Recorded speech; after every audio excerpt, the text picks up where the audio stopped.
जय श्री कृष्णा। राधे राधे मेरे प्यारे भक्त जनों, आज आप सुनेंगे पुत्राधा एकादशी व्रत कथा। ये पवन व्रत है पुत्राधा एकादशी। इस एकादशी के करने से सारे मनोकामना पूर्ण हो जाते हैं। युधिष्ठिर ने कहा, हे भगवान, आप सफला एकादशी का महात्म्य विधिवत बताकर बड़ी कृपा की है। अब कृपा करके यह बतलाइए कि पूष शुक्ल पक्ष एकादशी का क्या नाम है, उसकी विधि क्या है और इसमें कौन से देवता की पूजा की जाती है। श्री कृष्णा जी बोले, हे राजन, इस एकादशी का नाम पुत्राधा एकादशी है। इसमें भी नारायण भगवान की पूजा की जाती है। इस चर्य और आचार्य संसार में पुत्राधा एकादशी के व्रत के समान कोई और दूसरा व्रत नहीं है। इसके पुण्य से मनुष्य तपस्वी, विद्वान और लक्ष्मीवान होता है। इसकी मैं एक गाथा कहता हूँ, सो तुम एकाग्रित होकर सुनो। भाद्रापति नाम का नगरी में सुक्तुमान नाम का एक राजा राज करता था। उसके कोई पुत्र नहीं था। उसकी स्त्री का नाम सभ्या था। वो निपुत्री होने के कारण सदाए चिंतित रहा करती थी। राजा के पितर भी रो रो कर पिंड लिया करते थे और सोचा करते थे कि इसके बाद हमको कौन पिंड देगा। राजा को भाई बांधवा, धन, हाथी, घोड़े, राज्य और मंत्री, इन सब में से किसी चीज से भी संतोष नहीं होता था। इसका एकमात्र कारण था पुत्र का ना होना था। वो सदाए यही विचार करता था कि मेरे मरने के बाद मुझको कौन पिंड दान देगा। बिना पुत्र के पितरों और देवताओं का ऋण मैं कैसे चुका सकूँगा। जिस घर में पुत्र ना हो उसमें सदाए ही अंधेरा रहता है। इसलिए मुझे पुत्र की उत्पत्ति के लिए प्रयत्न करना चाहिए। जिस मनुष्य ने पुत्र का मुख देखा है वो धन है। उसको इस लोक में यश और परलोक में शांति मिलती है, अर्थात इसके दोनों लोक सुधर जाते हैं। पूर्व जन्म के कर्म से ही इस जन्म में पुत्र, धन आदि प्राप्ति होता है। राजा इसी प्रकार दिन रात चिंता में डूबा रहता था। एक समय राजा ने अपने शरीर को त्याग देने का विचार किया, परंतु आत्मघात को महान पाप समझकर उसने ऐसा नहीं किया। एक दिन राजा ऐसे ही विचार करता हुआ अपने घोड़े पर चढ़कर वन को चल दिया और पंछियों वृक्षों को देखने लगा। उसने देखा कि वन में मिर्गे, व्याघ्र, सुअर, सिंह, बांदर, सांप आदि सब भ्रमण कर रहे हैं। हाथी अपने बच्चों और हाथनियों के बीच में घूम रहा है। इस वन में कहीं तो गीदड़ अपने काकर्ष स्वर में बोल रहा है, कहीं उल्लू धावानी कर रहे हैं। वन के दृश्यों को देखकर राजा सोच विचार में लग गया। इसी प्रकार उसको दो पहर बीत गया। वो सोचने लगा कि मैंने कई जग किए हैं, ब्राह्मणों को स्वादिष्ट भोजन से दीर्पित किया, फिर भी मुझको यह दुख क्यों प्राप्ति हुआ। राजा प्यास के मारे अत्यंत दुखी हो गया और पानी की तलाश में इधर उधर फिरने लगा।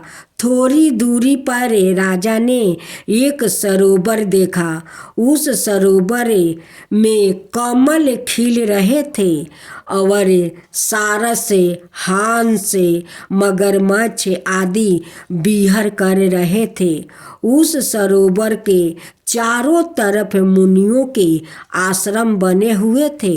उस समय राजा के दाहिने अंग फरकने लगे।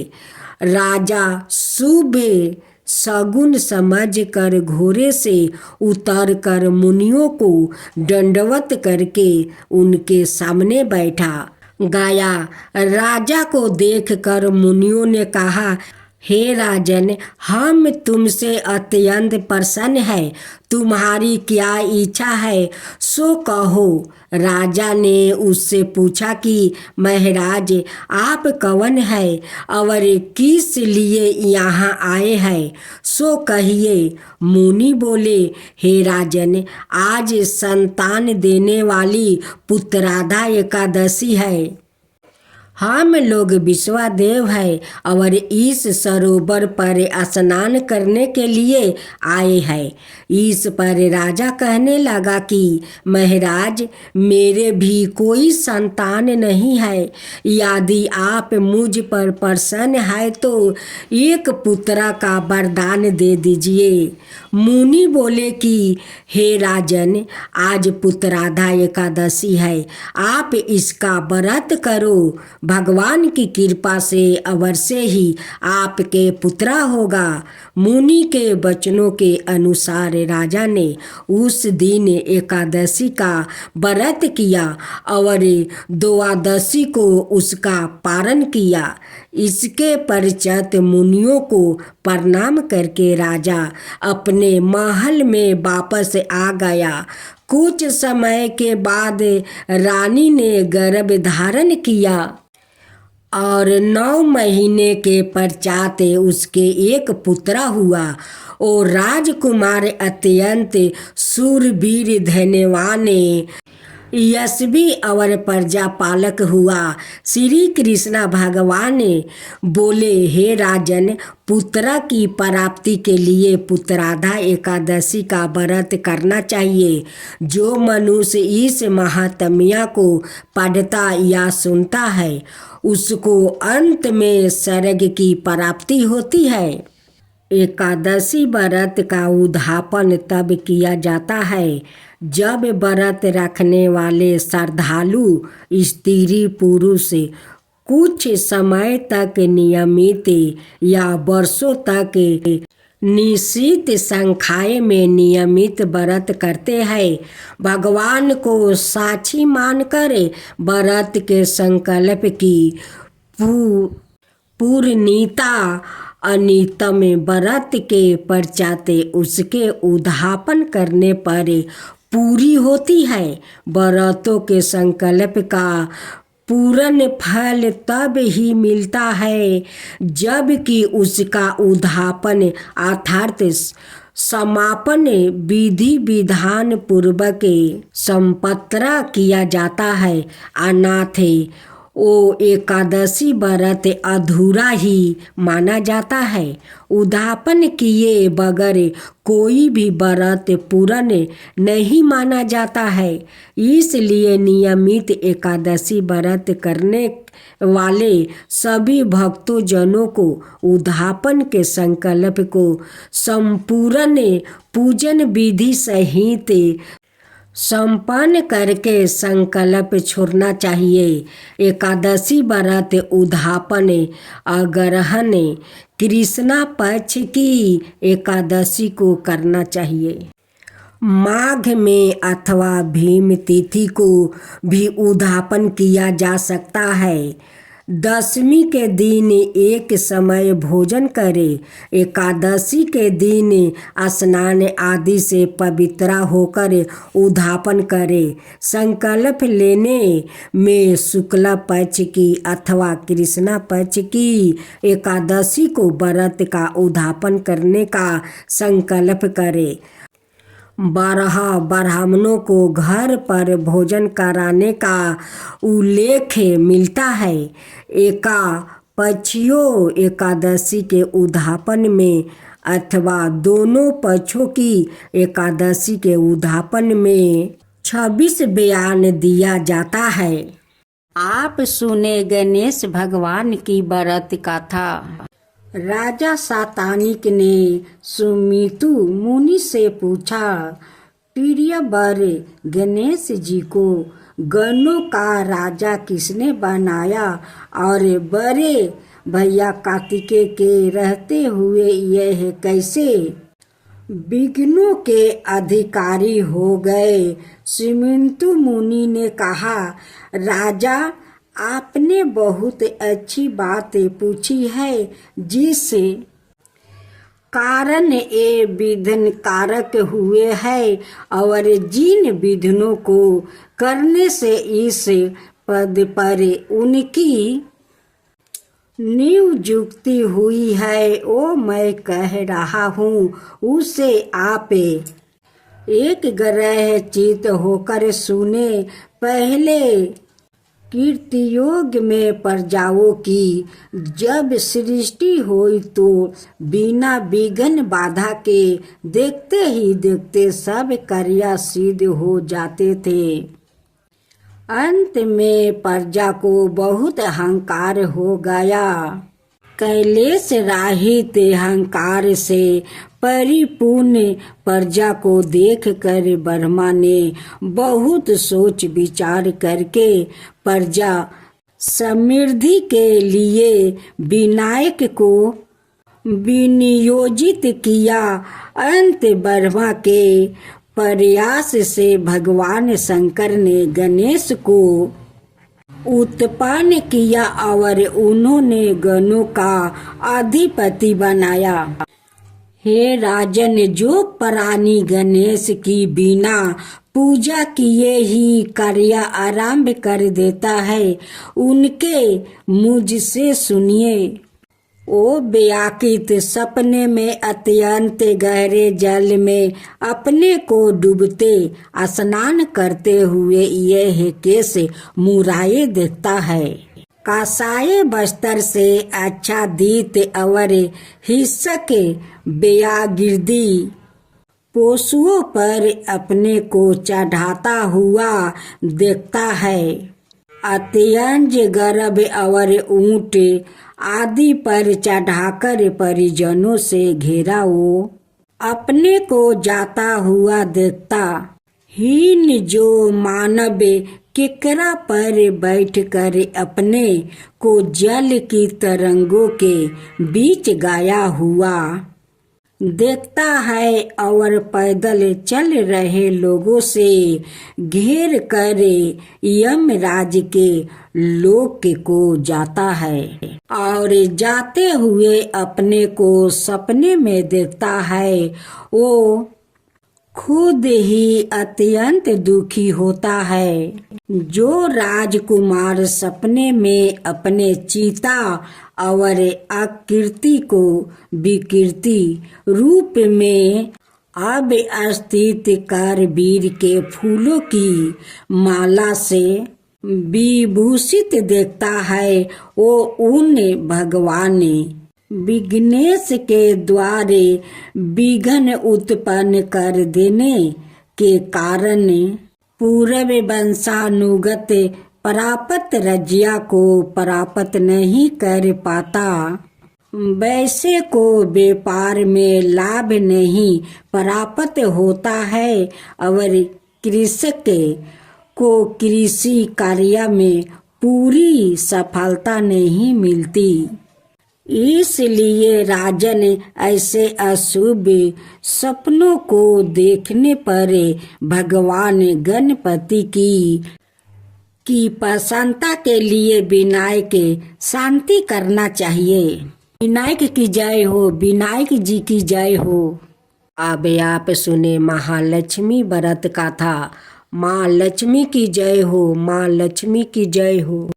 प्राचीन समय में एक गांव में एक गरीब ब्राह्मण रहता था। वो भगवान विष्णु का भक्त था।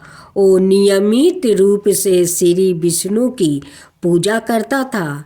एक बार श्री हरि ने उस ब्राह्मण की पूजा से प्रसन्न होकर उससे वर मांगने को कहा। तब ब्राह्मण ने इच्छा जाहिर की कि लक्ष्मी जी का निवास उसके घर में हो। यह सुनकर विष्णु जी ने लक्ष्मी जी की प्राप्ति का मार्ग ब्राह्मण को बताया। विष्णु जी ने कहा कि मंदिर के सामने एक स्त्री आती है जो यहाँ आकर उपले थापती है। उसे अपने घर आने का निमंत्रित दो। वो धन की देवी है। जब लक्ष्मी जी तुम्हारे घर आएगी तो तुम्हारा घर धन धनाय से भर जाएगा। इतना कहकर विष्णु जी ध्यान मग्न हो गए। अगले दिन सुबह 4 बजे से ही मंदिर के सामने ब्राह्मण आकर बैठ गया। कुछ ही देर में लक्ष्मी जी उपले थापने वही आई। ब्राह्मण ने उनसे उसके घर आने का निवेदन किया। वो सुन लक्ष्मी जी समझ गई कि यह सब विष्णु जी ने ही उससे करने के लिए कहा है। तब उन्होंने ब्राह्मण से कहा कि तुम महालक्ष्मी व्रत करो। यह व्रत 16 दिन तक व्रत करने और 16वां दिन रात को चंद्रमा को अर्घ देने के बाद ही तुम्हारा मनोरथ पूरा होगा। इसके बाद लक्ष्मी जी की पूजा कर ब्राह्मण ने देवी को उत्तर दिशा की और मुख करके पुकारा। उसकी तपस्या से प्रसन्न होकर माल अपना वचन पूरा किया। तब से ही यह व्रत पूरी श्रद्धा किया जाता है। ऐसा करने से व्यक्तियों को माँ का आशीर्वाद प्राप्ति होता है। महालक्ष्मी व्रत का महत्व। हिंदू धर्म में महालक्ष्मी व्रत पूरे 16 दिनों तक रखा जाता है। हालांकि यह निर्जला व्रत नहीं होता है, लेकिन अन्न ग्रहण करने की मनाही होती है। आप इस व्रत में फलाहार कर सकते हैं। 16वां दिन व्रत का उद्यापन किया जाता है। यदि आप 16 दिन तक महालक्ष्मी व्रत करने में असमर्थ है तो शुरुआत के 3 यह आखिरी के 3 व्रत रख सकते हैं। इससे लोग की सभी मनोकामनाएं जल्दी ही पूरी होती है और घर में सुख समृद्धि का वास होता है। अब आप सुनेंगे तुलसी की कथा। तुलसी से जोड़ी एक कथा बहुत प्रचलित है। श्री मद देवी भागवत पुराण में इनके अवतार की दिव्य लीला कथा भी बनाई गई है। एक बार शिव ने अपने तेज को समुद्र में फैला दिया था। उससे एक महातेजस्वी बालक ने जन्म लिया। यह बालक आगे चलकर जलंधर के नाम से पराक्रमी दैत्य राजा बना। इसकी राजधानी का नाम जलंधर नगरी था। दैत्यराज कलनेमी की कन्या बिंदा का विवाह जलंधर से हुआ। जलंधर महाराक्षस था। अपनी साता के मध्य में चूरी उसने माता लक्ष्मी को पाने की कामना से युद्ध किया, परंतु समुद्र से ही उत्पन्न होने के कारण माता लक्ष्मी ने उसे अपना भाई के रूप में स्वीकार कर लिया। वहाँ से पराजित होकर वो देवी पार्वती को पाने की लालसा से कैलाश पर्वत पर गया। भगवान देवाधिदेव शिव का ही रूप धारण करे माता पार्वती का समीप गया, परंतु माँ ने अपने योग बल से उसे तुरंत पहचान लिया और वहाँ से अंतर्ध्यान हो गई। देवी पार्वती ने क्रोध होकर सारा वृत्तांत भगवान विष्णु को सुनाया। जलंधर की पत्नी बिंदा अत्यंत पतिव्रता स्त्री थी। उसी के पतिव्रता धर्म की शक्ति से जलंधर ना तो मारा जाता था और ना ही पराजित होता था। इसलिए जलंधर का नाश करने के लिए बिंदा के पतिव्रता धर्म को भंग करना ही बहुत जरूरी था। इसी कारण भगवान विष्णु ऋषि का भेष धारण कर वन में जा पहुँचे, जहाँ बिंदा अकेली बर्मन कर रही थी। भगवान के साथ 2 मायावीर राक्षस भी थे, जिन्हें देखकर बिंदा भयभीत हो गई। ऋषि ने बिंदा के सामने पल में दोनों को भस्म कर दिया। उनकी शक्ति देखकर बिंदा ने कैलाश पर्वत पर महादेव के साथ युद्ध कर रहे अपने पति जलंधर के बारे में पूछा। ऋषि ने अपने माया जाल से 2 बांदर प्रकट किया। एक बांदर के हाथ में जलंधर का सिर था और दूसरे के हाथ में धर। अपने पति की यह दशा देखकर बिंदा मूर्छित होकर गिर पड़ी। होश में आने पर उन्होंने ऋषि रूपी भगवान से विनती की कि वो उसके पति को जीवित करे। भगवान ने अपनी माया से पूर्ण जलंधर का सिर धड़ से जोड़ दिया, परंतु सवाए भी वो उसी शरीर में प्रवेश कर गया। बिंदा को इस छल का जरा आभास नहीं हुआ। जलंधर बने भगवान के साथ बिंदा पतिव्रता का व्यवहार करने लगी, जिससे उसकी पतिव्रता भंग हो गया। ऐसे होते ही बिंदा का पति जलंधर युद्ध में हार गया। इस सारी लीला का जब बिंदा को पता चला तो उसने क्रोध होकर भगवान विष्णु को शीला होने का श्राप दे दिया और सवाए सती हो गई। जहाँ बिंदा भस्म हुई वहाँ तुलसी का पौधा उगा। भगवान विष्णु ने बिंदा से कहा, हे बिंदा, तुम अपने सतीव्रता के कारण मुझे लक्ष्मी से भी अधिक प्रिया हो गई हो। अब तुम तुलसी के रूप में सदा मेरे साथ रहोगी। जो मनुष्य भी मेरे शालिग्राम रूप के साथ तुलसी का विवाह करेगा, उसे इस लोक और परलोक में विपुल यश प्राप्ति होगा। जिस घर में तुलसी होती है वहाँ यम के दूत भी असमय नहीं जा सकते। गंगा और नर्मदा के जल से स्नान अथवा तुलसी का पूजन बराबर माना जाता है। चाहे मनुष्य कितना भी पापी क्यों न हो, मृत्यु के समय जिसके प्राण मंजीरी रहती, तुलसी और गंगा जल मुख में राख कर निगल जाते हैं, वो पापों से मुक्ति होकर वैकुंठ धाम को प्राप्ति होता है। जो मनुष्य तुलसी और आंवले की छाया में अपने पितरों का श्राद्ध करता है, उसके पितरों मोक्ष को प्राप्ति हो जाते हैं। उसी दैत्य जलंधर की यह भूमि जलंधर नाम से विख्यात है। सती बिंदा का मंदिर मोहल्ला कोट किशनचंद में स्थित है। कहते हैं इस स्थान पर एक प्राचीन गुफा थी जो सीधी हरिद्वार तक जाती थी।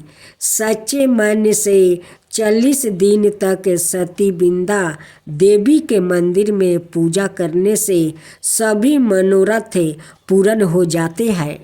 अब सुने लपसी तपसी की कथा। एक लपसी था, एक तपसी था। तपसी हमेशा भगवान की तपस्या में लीन रहता था। लपसी रोजाना सावा शेर की लपसी बनाकर भगवान का भोग लगाकर ही जी माता था। एक दिन दोनों झगड़ा करने लगा। तपसी बोला, मैं रोज भगवान की तपस्या करता हूँ, इसलिए मैं बारा हूँ।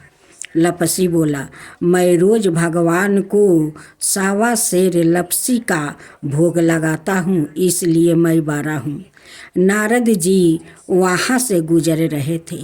दोनों को झगड़ता देखकर रुक गए और उनसे पूछा कि तुम क्यों लड़ रहे हो। तपसी ने खुद के बारा होने का कारण बताया और लपसी ने अपना कारण बताया। नारद जी बोले, तुम्हारा फैसला मैं कर दूंगा। दूसरे दिन लपसी और तपसी नहाकर अपनी रोज की तरह भक्ति करने आए तो नारद जी ने छुप करके 1.25 करोड़ की एक औंठी उन दोनों के आगे रख दिया। तपसी की नज़र जब औंठी पर पड़ी तो उसने चुपचाप औंठी उठाकर अपने नीचे दबा लिया। लपसी की नज़र औंठी पर पड़ी लेकिन उसने ध्यान नहीं दिया। भगवान को भोग लगाकर लपसी खाने लगा। नारद जी ने सामने आए तो दोनों से पूछा कि कौन बारा है। तो नारद जी ने तपसी से खारा होने को कहा। वो खारा हुआ तो उसके नीचे दबी औंठी दिखाई पड़ी। नारद जी ने तपसी से कहा, तपस्या करने के बाद भी तुम्हारा चोरी करने की आदत नहीं गई, इसलिए लपसी बारा है। तुम्हें तुम्हारी तपस्या का कोई फल भी नहीं मिलेगा। तपसी शर्मिंदा होकर माफ़ी मांगने लगा। उसने नारद जी से पूछा, मुझे मेरी तपस्या का फल कैसे मिलेगा। नारद जी ने कहा, यदि कोई गाय और कुत्ते की रोटी नहीं बनाएगा तो फल तुम्हें मिलेगा। यदि कोई ब्राह्मण को जिमा कर दक्षिणा नहीं देगा तो फल तुझे मिलेगा। यदि कोई साड़ी का साथ ब्लाउज नहीं देगा तो फल तुझे मिलेगा। यदि कोई दिए से दिए नहीं जलाएगा तो फल तुझे मिलेगा। यदि कोई सारी कहानी सुने लेकिन तुम्हारी कहानी नहीं सुने तो फल तुझे मिलेगा। उसी दिन से हर व्रत कथा कहानी के साथ लपसी तपसी की कहानी भी सुनी और कही जाती है।